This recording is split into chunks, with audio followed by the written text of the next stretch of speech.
नमस्कार, मनी गुरु की इस खास पेशकश में आप सभी का स्वागत है। मैं हूं स्वाति रायना। सेबी ने पिछले साल नवंबर में फ्लेक्सी कैप नाम की कैटेगरी लॉन्च की थी।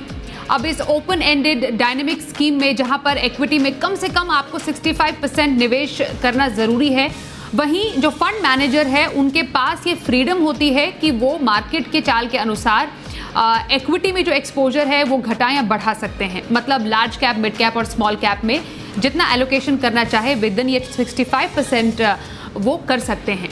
अब ये जो कैटेगरी है वो मल्टी कैप से कितनी अलग है ये आप सबके लिए समझना ज़रूरी है, क्योंकि कई लोगों के सवाल मन में उठते हैं कि मल्टी कैप और फ्लेक्सी कैप में आखिरकार डिफरेंस क्या है।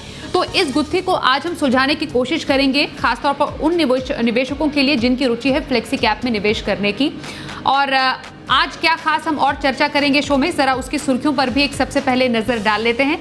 आज शो में हम जानेंगे खास तौर पर क्या होते हैं फ्लेक्सी कैप फंड, मौजूदा बाजार में फ्लेक्सी कैप फंड में निवेश के फायदे क्या हैं, मल्टी कैप और फ्लेक्सी कैप में अंतर क्या होता है, और साथ ही क्या है आईसीआईसीआई प्रू के फ्लेक्सी कैप फंड की खासियत।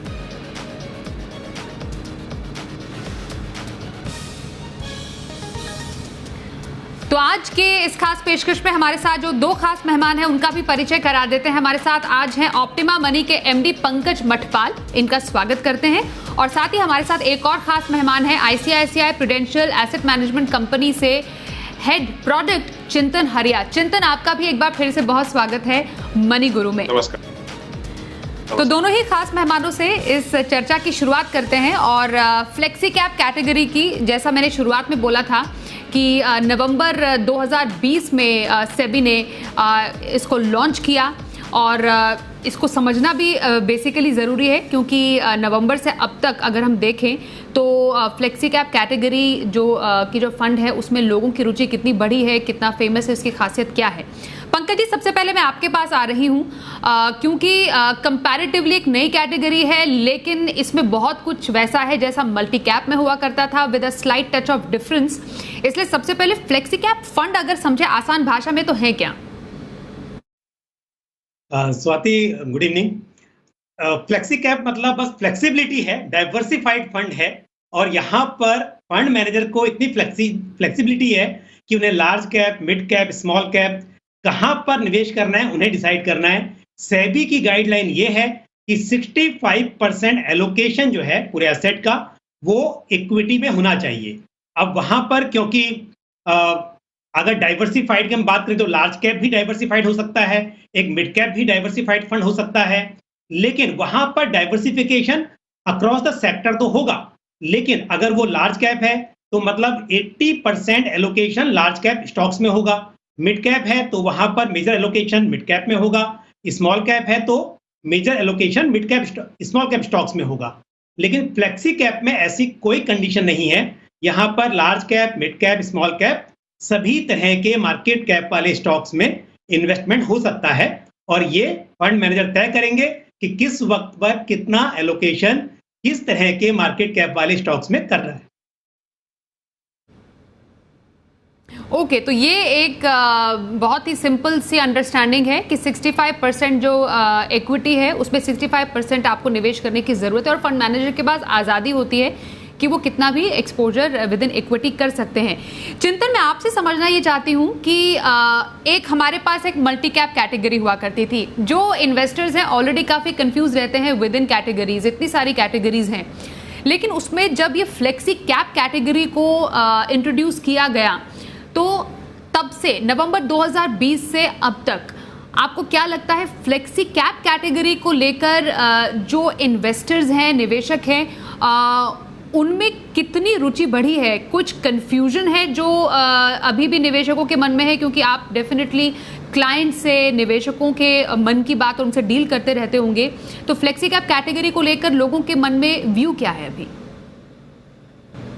फ्लेक्सी कैप कैटेगरी जैसे कि आप जानते हैं सबसे बड़ी कैटेगरी है, और उसका कारण भी हमने अभी सुना कि ये कैटेगरी अनकंस्ट्रेंड है। यहाँ पे कोई भी रोक नहीं है फंड मैनेजर के लिए जितना प्रतिशत उनको लार्ज कैप बड़ी कंपनियां छोटी कंपनियों में रोकना है वो पैसा रोक सकते हैं, जिस सेक्टर में पैसा रोकना है रोक सकते हैं। तो इट्स अ फ्लेक्सिबल फंड और पूरी फ्लेक्सिबिलिटी है फंड मैनेजर के पास, और इसीलिए ये कैटेगरी सबसे बड़ी कैटेगरी है। और हमारा मानना है कि आगे चल के भी लोगों का रुझान इस कैटेगरी की तरफ बढ़ता रहेगा। मल्टी कैप की अगर हम बात करें तो मल्टी कैप कैटेगरी का जो आज का डेफिनेशन है या जो रेगुलेशंस है वो कहते हैं कि मिनिमम न्यूनतम 25% आपके लार्ज कैप में, मिड कैप में और स्मॉल कैप में हर कैटेगरी में न्यूनतम 25% होने चाहिए। उसका मतलब ये होता है अगर हम मिड कैप और स्मॉल कैप जोड़ दें तो न्यूनतम 50% मल्टी कैप फंड्स में मिड कैप स्मॉल कैप में होगा। अगर निवेशकों को वैसा एलोकेशन चाहिए अपने ओवरऑल पोर्टफोलियो में तो उनका रुझान मल्टी कैप की तरफ भी हो सकता है, पर क्योंकि न्यूनतम 25% मिड कैप स्मॉल कैप में होता है मल्टी कैप फंड में, तो आपका जो रिस्क रिवॉर्ड है वो भी ज्यादा होता है। अगर आप फ्लेक्सी कैप फंड्स की बात करें तो अगर आप जो फंड मैनेजर है वो mid cap small cap allocation अच्छे से मैनेज करे तो वो ज्यादा फ्लेक्सिबिलिटी के साथ रिस्क कम करके आपको रिटर्न ज्यादा दे सकते हैं। ओके, तो बेसिकली एक रिस्क को बैलेंस करने का भी एक बेहतरीन तरीका फ्लेक्सी कैप कैटेगरी के फंड्स नए निवेशकों के लिए भी हो सकते हैं, मौजूदा बाजार में भी हो सकते हैं। और एक नए फंड की भी हम थोड़ी देर में चर्चा करने वाले हैं फ्लेक्सी कैप कैटेगरी से ही, जो कि ICICI Pru asset management company की तरफ से पेश हुआ है। उसकी खासियत के बारे में चर्चा करें उससे पहले पंकज जी आपसे मैं जानना चाहती हूँ कि क्योंकि मैंने जैसा कहा अभी चिंतन से बातचीत करने से पहले कि कैटेगरीज बहुत सारी हैं। अब एक हमने फ्लेक्सी कैप की बात की, उसकी डेफिनेशन समझी, मल्टी कैप से कितना अलग है ये जाना। एक और कैटेगरी है फोकस्ड कैटेगरी, ये भी कंपैरेटिवली एक नई कैटेगरी है। तो जो निवेशक समझना चाहते हैं कि फ्लेक्सी कैप क्या है और ये फोकस्ड कैटेगरी से कितना अलग है, उनके लिए क्या मेन खास बातें समझना जरूरी है? तो अभी फ्लेक्सी कैप और फोकस्ड फंड दोनों में फ्लेक्सिबिलिटी है, नो डाउट, लेकिन फोकस नाम से मालूम चलता है कि फोकस्ड पोर्टफोलियो है, मतलब पोर्टफोलियो में 30 स्टॉक्स मैक्सिमम हो सकते हैं, ऐसी सेबी की गाइडलाइन है। तो यहां पर क्योंकि कॉन्सेंट्रेटेड पोर्टफोलियो है तो ऐसे निवेशक जो ऐसा समझते हैं कि थोड़ा रिस्क ज्यादा ले सकते हैं और एक कॉन्सेंट्रेटेड पोर्टफोलियो में इन्वेस्ट करना चाहते हैं, उनके लिए ठीक है। लेकिन अगर आप ये चाहते हैं कि डाइवर्सिफाइड पोर्टफोलियो हो, आपके म्यूचुअल फंड स्कीम के पोर्टफोलियो में ज्यादा स्टॉक्स हो, तो ऐसे में फ्लेक्सी कैप एक बेटर चॉइस है। तो यानी कि दोनों में ये फ्लेक्सिबिलिटी तो है कि आप किसी भी तरह के मार्केट कैप वाले स्टॉक्स में इन्वेस्ट कर सकते हैं, पर आप सोचिए कि यदि किसी वक्त पर ऐसा लगता है कि स्मॉल कैप काफी फेवरेबल है, स्मॉल कैप में इन्वेस्ट करना चाहिए, लेकिन वो फोकस्ड है, तो यानी कि स्टॉक्स भी कम होंगे और स्मॉल कैप में एक्सपोजर ज्यादा होगा तो रिस्क बढ़ जाएगा। लेकिन अगर फ्लेक्सी कैप है तो ऐसे में क्योंकि चॉइस आपके पास अधिक स्टॉक्स की है तो ये थोड़ा सा निवेशकों के लिए रिस्क के हिसाब से बेहतर है। पर पंकज जी ये फोकस्ड कैटेगरी, इसका मतलब ये हुआ कि जो थोड़ा सा ज्यादा जोखिम वाले निवेशक है उनके लिए ये कैटेगरी हो सकती है, क्योंकि मैक्सिमम 30 शेयरों का ये एक बास्केट है फोकस्ड फंड का। जी बिल्कुल, जैसा मैंने पहले भी कहा कि कॉन्सेंट्रेटेड पोर्टफोलियो है, 30 स्टॉक्स मैक्सिमम एक स्कीम के पोर्टफोलियो में रह सकते हैं। तो इस हिसाब से डेफिनेटली जो थोड़ा सा अधिक रिस्क ले सकते हैं उन निवेशकों को फोकस फंड में इन्वेस्ट करना चाहिए। लेकिन फ्लेक्सी कैप ऐसा फंड है जो कि पूरी तरह से डाइवर्सिफाइड है, सेक्टर्स के हिसाब से भी, मार्केट कैप के हिसाब से भी, और नंबर ऑफ स्टॉक्स भी आप देखेंगे तो इस तरह की स्कीम्स में करीब करीब 50 स्टॉक्स का पोर्टफोलियो होता है। तो इस तरह से आप देख सकते हैं कि ये एक अच्छी चॉइस है ऐसे निवेशकों के लिए जो बहुत ज्यादा रिस्क नहीं लेना चाहते और एक डाइवर्सिफाइड इक्विटी फंड में इन्वेस्ट करना चाहते हैं। अब क्योंकि हम डाइवर्सिफाइड इक्विटी फंड की बात कर रहे हैं, एक फ्लेक्सी कैप कैटेगरी की बात करें, चिंतन आपसे हम जानना चाहते हैं कि एक नए फंड के तौर पर हम ICICI Pru flexi cap fund की बात कर रहे हैं जिसका NFO अभी उसका पीरियड अभी चल रहा है और निवेशकों के पास मौका है इसमें निवेश करने का। ICICI Pru flexi cap fund लाने के पीछे आपका मकसद क्या है, ये समझना चाहते हैं। और बाजार के इस दौर में एक फ्लेक्सी कैप फंड में निवेशक को निवेश क्यों करना चाहिए? दोनों बहुत ही महत्व के सवाल है। पहला सवाल अगर हम देखें कि हम क्यों ला रहे हैं, हमने देखा है पिछले 1-1.5 साल में जब बाजार में बहुत ही बड़ी तेजी आई है तो बहुत सारे लोग इक्विटी मार्केट्स में निवेश करना, स्टॉक्स में डायरेक्टली निवेश कर रहे हैं। अगर आप वो देखें तो एक इक्विटी कल्चर भारत में बढ़ रहा है, पर लोगों को उसमें जो रिस्क एलिमेंट है वो शायद मैनेज करना उतना ना संभव हो। इसीलिए अगर हम इस जंक्चर पे देखें जहाँ पे अगले 3 या 5 साल में भारत का ग्रोथ तो अच्छा होगा, क्योंकि बाहरी रिस्क यानी कि ग्लोबल रिस्क आ सकते हैं, तो एक professional fund management approach flexi cap fund में, जहाँ पे large cap, mid cap, small cap का चयन हम मॉडल बेस्ड अप्रोच से करने वाले हैं। और अगले 3 से 6 महीने की अवधि में हम एक स्टैगर्ड इन्वेस्टमेंट भी करेंगे। तो जो निवेशक आज बाजार में घबरा रहे हैं कि बाजार बहुत बढ़ गया है, क्या ये अभी सही समय है पैसा रोकने के लिए, और जो निवेशकों ने बहुत सारा पैसा इक्विटी मार्केट्स में डायरेक्ट इन्वेस्टिंग करके या फिर बनाया है, उनके लिए भी एक सही समय रहेगा कि फ्लेक्सी कैप फंड में आप निवेश कीजिए। आपको large, mid and small cap का जो मॉडल बेस्ड अप्रोच है उसका भी फायदा होगा। और अगर हम स्टैगर इन्वेस्टमेंट करने वाले अगले 3 से 6 महीने में, तो अगर मार्केट में कोई गिरावट आती है तो उसका भी लाभ आपको होगा, क्योंकि हम नीचे के लेवल पे ये पोर्टफोलियो क्यूरेट कर पाएंगे। तो सभी निवेशक जिनके पास 3 से 5 साल की अवधि है और वो रुके हैं कि हम इक्विटी मार्केट में निवेश करें या ना करें, उनके लिए फंड सही रहेगा। और क्योंकि मुद्रास्फीति की दर यानी कि इन्फ्लेशन आज बढ़ रहा है, तो लोगों का रुझान इक्विटी की तरफ बढ़ना चाहिए, क्योंकि वरना उनकी जो वेल्थ क्रिएशन है वो शायद ना हो पाए। इन्फ्लेशन आपका जो वेल्थ क्रिएशन यानी कि परचेसिंग पावर है उसको घटा देती है, और भारत में इक्विटी कल्चर काफी कम है। Equity culture as a percentage of overall saving सिर्फ 6% है। हमारा ऐसा मानना है अगर हम ज्यादा से ज्यादा इन्वेस्टर्स, निवेशकों को फ्लेक्सी कैप कैटेगरी में निवेश करा के 5-10 साल तक उसमें निवेश रखें, तो भारत के ग्रोथ के साथ उनका भी ग्रोथ होगा। और इसीलिए हम ICICI prudential flexi cap fund का एनएफओ भी ला रहे हैं। 12 जुलाई तक ये चालू रहेगा, खुला रहेगा, और न्यूनतम इन्वेस्टमेंट इसमें 5,000 रुपए का होगा सिर्फ। ओके, तो ICICI Pru flexi cap fund का एनएफओ ओपन है और 12 जुलाई तक इसमें निवेश करने का निवेशकों के पास मौका है। अब फ्लेक्सी कैप कैटेगरी की बात की जाए तो कुछ और हम इस पर राय जानेंगे। पंकज जी से भी बात करेंगे कि मौजूदा दौर में कैसे निवेश के लिए आपको आपके पोर्टफोलियो का हिस्सा एक फ्लेक्सी कैप फंड को क्यों होना चाहिए, इस पर और भी चर्चा जारी रहेगी। एक छोटे से ब्रेक के बाद देखते रहिए मनी गुरु।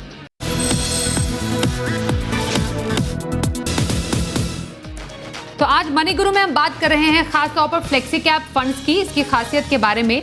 और हमारे साथ जो खास मेहमान है पंकज मटपाल, ऑप्टिमा मनी के एमडी हैं, और चिंतन हरिया, एक और खास मेहमान, head product ICICI Pru asset management company से।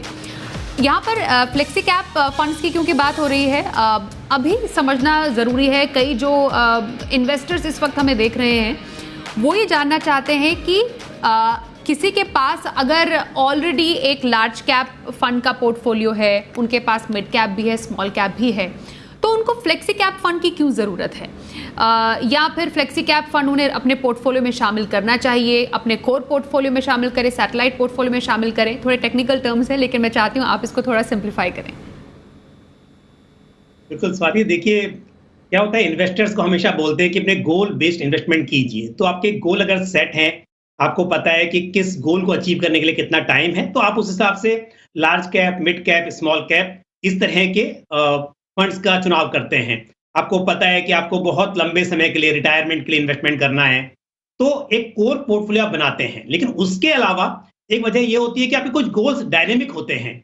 आपको ऐसा नहीं पता है कि वो 3 साल भी हो सकता है, 5 साल हो सकता है, और ऐसे में आपको डिसाइड करना है कि किस तरह की कैटेगरी में इन्वेस्टमेंट करना आपके लिए अच्छा रहेगा।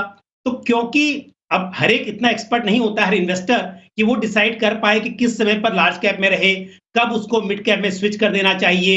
इसीलिए फंड मैनेजर्स, क्योंकि उनकी एक्सपर्टी है, तो इस तरह के फंड में जब हम फ्लेक्सी कैप की बात कर रहे हैं, यहां पर आपने डिसाइड कर लिया कि मुझे एक डाइवर्सिफाइड फंड में इन्वेस्ट करना है, और मेरे पैसे ग्रो होने चाहिए, पैसे बढ़ने चाहिए। बस आपने छोड़ दिया फंड मैनेजर के ऊपर। अब फंड मैनेजर ये तय करेंगे अपने समय के अनुसार, जैसी भी स्थिति होगी मार्केट की, कि उन्हें किस तरह के मार्केट कैप वाले स्टॉक्स में ज्यादा एक्सपोजर रखना होगा ताकि इन्वेस्टर्स को बेहतर रिटर्न्स दिला सके। तो इस हिसाब से ये अच्छी चॉइस है जब आप इस तरह से इन्वेस्ट करना चाहते हैं कि आपके पैसे बढ़े पर आपको ये तय नहीं है कि कितने समय तक रखना चाहेंगे, तो ऐसे में फ्लेक्सी कैप आपके लिए एक अच्छी चॉइस है।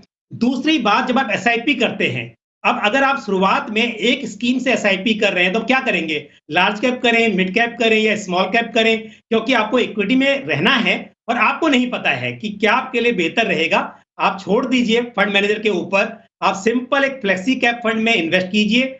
ये फंड मैनेजर तय कर लेंगे कि किस वक्त पर आपका इन्वेस्टमेंट कहां अधिक या कहां कम होना चाहिए, यानी कि आपका रिटर्न और रिस्क दोनों की जिम्मेदारी फंड मैनेजर की है। ओके, तो फंड मैनेजर की जिम्मेदारी कि आपके पोर्टफोलियो में रिस्क को कैसे बैलेंस करना है। चिंतन, ये बात बताइए, जो एक निवेशक हैं इस वक्त हमें देख रहे हैं और फ्लेक्सी कैप फंड में अब वो इच्छुक हैं निवेश करने के लिए, उनको काफ़ी ज़्यादा क्लैरिटी मिल गई है कि हाँ, फ्लेक्सी कैप कैटेगरी उनके लिए अच्छा, मौजूदा दौर में एक अच्छा विकल्प हो सकता है निवेश करने का। उनके लिए आप क्या स्टेप्स बोलेंगे कि एक फ्लेक्सी कैप फंड को चुनने के तरीके उनके पास क्या, मतलब एक पैरामीटर्स क्या होने चाहिए एक बेहतरीन फंड को चुनने के लिए, अगर हम फ्लेक्सी कैप कैटेगरी की बात करें? बिल्कुल। सो जब सबसे पहला कैटेगरी या सबसे पहला जो चॉइस होना चाहिए वो ये है कि क्या फंड मैनेजर वो फ्लेक्सिबिलिटी जो मिली है उसका फायदा उठा रहे हैं कि नहीं। पंकज जी ने अच्छे से समझाया कि large cap, mid cap, small cap में कितना निवेश होना चाहिए, ये जिम्मेदारी फंड मैनेजर की होती है। पर अगर फंड मैनेजर वो जिम्मेदारी सही से निभा रहे हैं कि नहीं, 2018-19 में जब मिड कैप, स्मॉल कैप सस्ते हो गए थे, तो क्या फंड मैनेजर ने मिड कैप, स्मॉल कैप में अपना एक्सपोजर बढ़ाया? क्योंकि अगर 2018-19-20 में mid cap exposure, small cap exposure बढ़ाया, तो 2021 की जो ये रैली आई है उसमें आपको एज इन्वेस्टर्स फायदा हो जाता। तो जो फ्लेक्सिबिलिटी मिली है उसका फायदा लेने के लिए अगर फंड मैनेजर सही से large cap, mid cap, small cap में पैसा लगा रहे हैं, तो सबसे इम्पोर्टेंट है ये कैटेगरी चूज करने के लिए कौन सा फंड ये कैटेगरी में चूज करना। और इसीलिए हमारा जो ICICI prudential flexi cap fund है उसमें हम एक मॉडल बेस्ड अप्रोच ला रहे हैं। जो वैल्यूएशन है मिड कैप, स्मॉल कैप के, उसके हिसाब से मॉडल हमें बताएगा कि हमारा large cap, mid cap, small cap में कितना निवेश होना चाहिए। और एक बार जो ये तय हो गया तो इसके आधार पे जो फंड मैनेजर है वो सही स्टॉक और सेक्टर का चयन करेंगे। तो हमारा ऐसा मानना है कि अगर हम डिसिप्लिन्ड मैनर में ये मॉडल को इम्प्लीमेंट करेंगे, अगले 5 साल 10 साल में लोगों का, निवेशकों का इस फंड में फायदा होगा, ICICI prudential flexi cap fund में। जो दूसरी इंपॉर्टेंट चीज है वो ये है कि फंड मैनेजर ने अपनी स्ट्रैटेजी जो लाई है, वो स्ट्रैटेजी और जो स्टॉक सिलेक्शन मैकेनिज्म है वो लंबी अवधि के लिए रख पाते हैं कि नहीं। अगर उनकी जो स्ट्रैटेजी है, अगर जो उनकी स्टाइल है वो हर समय 2-3 साल में बदलती रहती है, तो शायद इन्वेस्टर्स का उसमें नुकसान हो सकता है। क्योंकि अगर आप देखोगे 2015 से 2020 में जो ग्रोथ ओरिएंटेड स्टॉक्स थे उन्होंने अच्छा किया, 2020-21 में वैल्यू ओरिएंटेड स्टॉक्स ने बहुत अच्छा किया। अगर फंड मैनेजर पहले वैल्यू ओरिएंटेड थे और सडनली 1-2 साल पहले ग्रोथ ओरिएंटेड में कन्वर्ट हो गए, तो इन्वेस्टर्स का नुकसान हो सकता है। तो कितने लंबे अवधि के लिए जो स्ट्रैटेजी है वो फंड मैनेजर ने अपनी रखी है, वो भी बहुत इंपॉर्टेंट है। और हमने आईसीआईसीआई प्रूडेंशियल में एक चीज सीखी है कि कोई भी स्ट्रैटेजी सक्सेस के बाद चेंज करना हो तो चेंज कर सकते हैं, पर कोई भी स्ट्रैटेजी अगर करंट मार्केट एनवायरनमेंट में फेल हो रही है तो उसे कंटिन्यू कीजिए, कभी ना कभी वो चलेगी। क्योंकि अगर आपकी स्ट्रैटेजी सही है तो मार्केट उसे जरूर एक लाभ देगी। उसके बाद अगर आपको स्ट्रैटेजी चेंज करनी है तो ठीक है।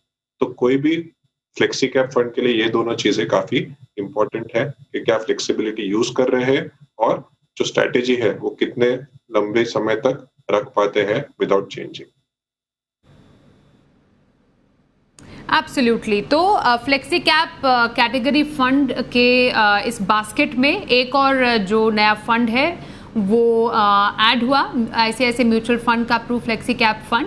एनएफओ अवधि जो इसकी है 12 जुलाई तक ओपन है, ओपन एंडेड है, तो इसमें बाद में भी निवेश करने की निवेशकों के पास गुंजाइश है। अब क्योंकि ऑलरेडी जैसा पंकज जी मैंने बोला बास्केट है ऑलरेडी फ्लेक्सी कैप फंड्स का, अगर हम फ्लेक्सी कैप फंड जो मौजूदा फंड्स हैं उनके अगर कुछ पास्ट परफॉर्मेंस की बात करें, थोड़ा सा उनका अगर प्रदर्शन समझें तो कैसा रहा है अब तक? फ्लेक्सी कैप फंड्स का परफॉर्मेंस काफी अच्छा रहा है, लेकिन मैं बता दूं कि पहले फ्लेक्सी कैप कैटेगरी इनिशियली जब ये इंट्रोड्यूस किया गया कि म्यूचुअल फंड्स में रिकैटेगराइजेशन किया गया, तो उस टाइम पर मल्टी कैप कैटेगरी जो थी उसमें ये डिसाइड नहीं था कि आपको 25% करना है। बाद में सेबी ने ट्रू टू लेबल ये कहा कि आपको अगर मल्टी कैप कैटेगरी है तो उसमें 25% आपको रखना ही होगा अपना investment large cap, mid cap और स्मॉल कैप में। अब क्योंकि मार्केट में ऑलरेडी मल्टी कैप फंड्स थे और उनका एक्सपोजर ऐसा नहीं था कि 25% सभी में हो, तो अधिकतर एएमसीज ने, अधिकतर फंड हाउसेस ने अपने मल्टी कैप फंड को जब चॉइस मिली तो उसको फ्लेक्सी कैप बना दिया। तो इसके लिए आप देखेंगे जो एग्जिस्टिंग फ्लेक्सी कैप फंड्स हैं वो काफी पुराने हैं, वो बहुत नए नहीं हैं। लेकिन जैसा कि आईसीसी प्रूडेंशियल अभी लेकर आ रही है, तो ये एक नया फंड है जो इस कैटेगरी में है। तो जो पास्ट हम बात कर रहे हैं तो रिटर्न्स काफी अच्छे रहे हैं। अगर हम लास्ट कैटेगरी की बात करें, एवरेज कैटेगरी की बात करें, तो लास्ट 1 ईयर में फ्लेक्सी कैप कैटेगरी ने अराउंड 55% का एवरेज रिटर्न दिया है। हम अगर 3 साल 5 साल की भी बात करें तो वहां पर CAGR करीब 15% रहा है। और अगर हम टॉप परफॉर्मिंग स्कीम्स की बात करें तो यहां पर 50% टू 75% तक का रिटर्न स्कीम ने दिया है लास्ट 1 ईयर में।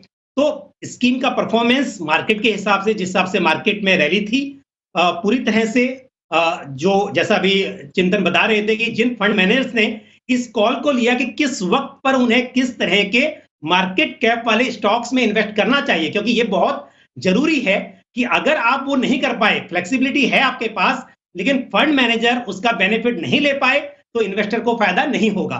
तो इसके लिए जिन लोगों ने उसका फायदा लिया तो उस हिसाब से हमने देखा कि अच्छी स्कीम्स में रिटर्न्स ब्रॉडर मार्केट के कंपैरिजन में भी बेहतर रिटर्न्स यहां पर निकल कर आए। बिल्कुल। और क्लोजिंग रिमार्क्स चिंतन आपकी तरफ से, कैसे रिटर्न की एक्सपेक्टेशन एक निवेशक को करनी चाहिए फ्लेक्सी कैप से? तो जो रिटर्न एक्सपेक्टेशन है वो बाजार की रिटर्न एक्सपेक्टेशन जनरली ऐसी होती है कि अगर हमने पिछले 12 साल में देखा भारत का जो अर्थव्यवस्था है वो 45 लाख करोड़ से बढ़कर आज करीबन 230 लाख करोड़ हो चुकी है। तो वो ग्रोथ के साथ साथ बाजार का भी ग्रोथ हुआ है, क्योंकि जो हमारी घरेलू सकल उत्पाद यानी कि जीडीपी ग्रोथ है, वो जीडीपी यानी कि जो कंपनीज का ग्रोथ हो रहा है वो उसके साथ साथ ग्रो होती है। तो कंपनियां ग्रो होती है तो हमारी जो बाजार है उसमें भी ग्रो होती है और उसका रिफ्लेक्शन इक्विटी मार्केट्स में आता है। तो अगले 10 साल, 15 साल, 20 साल अगर हम देखें तो अगर भारत का एक्सपेक्टेड रियल जीडीपी ग्रोथ 6 से 7% है और उसके साथ साथ जो मुद्रास्फीति की दर है वो 4 से 5% अगर हम गिने तो 10 से 12% भारत का ग्रोथ होगा। अगर भारत का ग्रोथ 10 से 12% होता है तो इक्विटी मार्केट्स में सही स्टॉक्स और सही सेक्टर्स चुनेंगे तो आपको वो रेंज में अगर बाजार ग्रोथ देता है तो हमारा ऐसा मानना है कि जो फ्लेक्सी कैप कैटेगरी है या जो भी इक्विटी मार्केट्स है वो भी शायद उतना दे सकते हैं। कुछ भी ऑब्वियसली गारंटीड नहीं होता मार्केट में और उतार चढ़ाव होते रहता है, इसीलिए डिसिप्लिन इन्वेस्टमेंट अप्रोच बहुत जरूरी है। पर बाजार के ग्रोथ भारत के ग्रोथ के साथ लिंक्ड है। अगर आपका मानना है भारत में ग्रोथ आएगा तो बाजार में भी ग्रोथ आएगा, पर उसके लिए आपको पेशेंस के साथ निवेश करना चाहिए और लंबी अवधि के लिए निवेश करना चाहिए। और वहीं पे आईसीआईसीआई प्रूडेंशियल फ्लेक्सी कैप का जो एनएफओ है उसमें निवेश करके आप लंबी अवधि के लिए पैसा रखेंगे तो हमारा जो मॉडल बेस्ड अप्रोच है large, mid and small cap का और जो स्टैगर्ड इन्वेस्टिंग स्टाइल है पिछले अगले 3-4 महीने में हम जो निवेश करेंगे और स्टॉक्स का सिलेक्शन भी बहुत अच्छे से होगा तो आपको लंबी अवधि में उसका फायदा होगा। तो पेशेंस के साथ निवेश करना चाहिए, ये मैं कहना चाहूंगा भारतीय इक्विटी मार्केट्स में। बहुत शुक्रिया चिंतन, आपने बहुत अच्छे से शो को रैप अप किया हमारे दर्शकों के लिए जो निवेशक भी हैं, और साथ ही पंकज जी बहुत शुक्रिया फ्लेक्सी कैप फंड की बारीकियों के बारे में हमारे दर्शकों को समझाने के लिए। तो दोनों ही मेहमानों का हम एक बार फिर से धन्यवाद करते हैं शो में शामिल होने के लिए। आज के इस शो में बस इतना ही, वक्त एक ब्रेक का है, खबरों का सिलसिला जारी रहेगा, देखते रहिए जी बिजनेस।